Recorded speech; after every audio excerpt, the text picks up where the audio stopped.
La prochaine candidate, Yaye Fatou Goudiaby, elle fait également dans l'élevage. Merci de l'accueillir.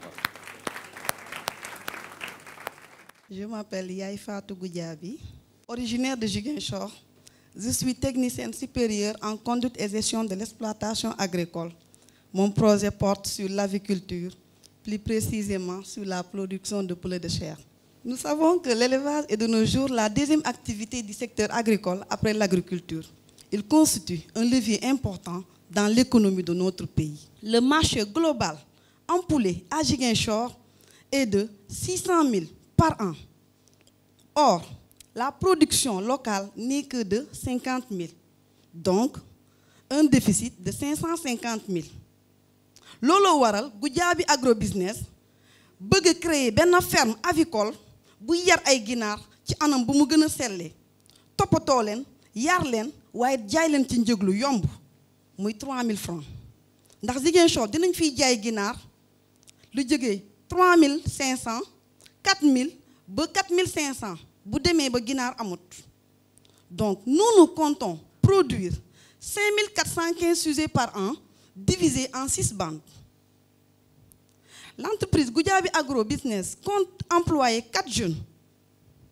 L'investissement total du projet est de 6 millions, avec un chiffre d'affaires annuel de 16 500 000 et un résultat net de 8 500 000, d'où un retour sur investissement de 37%.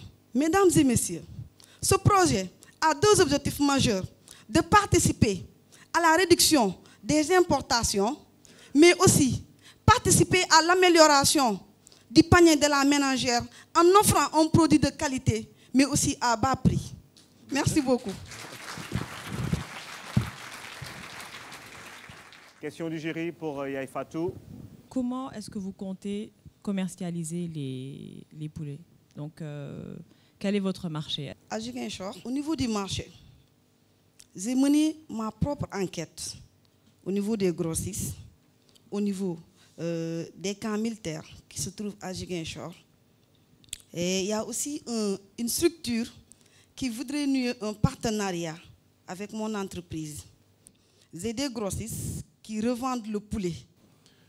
Vous êtes dans une zone assez particulière, avec les rigueurs climatiques, les risques de perte, tous ces éléments-là. Est-ce que dans votre étude, vous avez appréhendé les risques qui sont liés à la perte et qu'est-ce que vous proposez? Qu'est-ce que vous voulez faire si jamais il y a telle ou telle chose? Qu'est-ce que vous avez comme plan de protection, en tout cas, de votre projet par rapport à ça? Je travaille avec un vétérinaire qui m'a conseillé que quand il fait très chaud, il ne faut pas donner d'aliments au poulet. Là, il faut prendre l'aliment, le garder. Maintenant, là, quand la température va baisser, vous allez redonner au poulet. Là, ils vont plus manger. Donc là, ça leur permet de ne pas perdre trop d'énergie et voilà. Et je reviens sur la question du docteur. Je ne pense pas que la région sud soit adéquate pour faire de l'élevage intensif de poulets. Je ne suis pas certain de ce que je dis, mais je pense qu'il va y avoir des problèmes. La zone la plus propice, c'est la zone des Niayes. Là, vous trouvez toutes ces entreprises-là. Le marché du Sénégal est fermé à l'importation. Donc, votre stratégie ne sera pas une stratégie qui va permettre de limiter les importations. Bien au contraire, je pense que dans le futur, il faut s'inquiéter. On va vers l'ouverture de l'importation de poulets. Et si ça arrive, ce qui va se passer, si vous voulez investir sur le long terme, je pense peut-être que je vous recommanderais de ne pas y aller. Parce que si on ouvre les frontières, je pense même que des entreprises comme Sedima ne tiendront pas la route. Petite expérience que vous avez eue, parce que c'est à partir de ça que l'on réussit les grandes choses. Okay. Et donc, dans la petite chose que vous avez faite, racontez-nous combien de poulets vous vendiez, comment ça se passait et comment vous avez affronté un certain nombre de difficultés. À l'école, au lycée technique agricole Émile Badian, pour permettre aux étudiants de s'initier dans l'élevage, l'école débloque une somme qu'on donne aux étudiants avec un prof encadreur. Ils font les bilans, les dépenses et après, on dit à chaque étudiant, ces poulets, ce ne sont pas pour l'école, c'est pour vous. Donc, faites tout pour que cette activité réussisse. Maintenant, qu'est-ce que l'école fait? Il nous donne à peu près 400 000. On met une bande.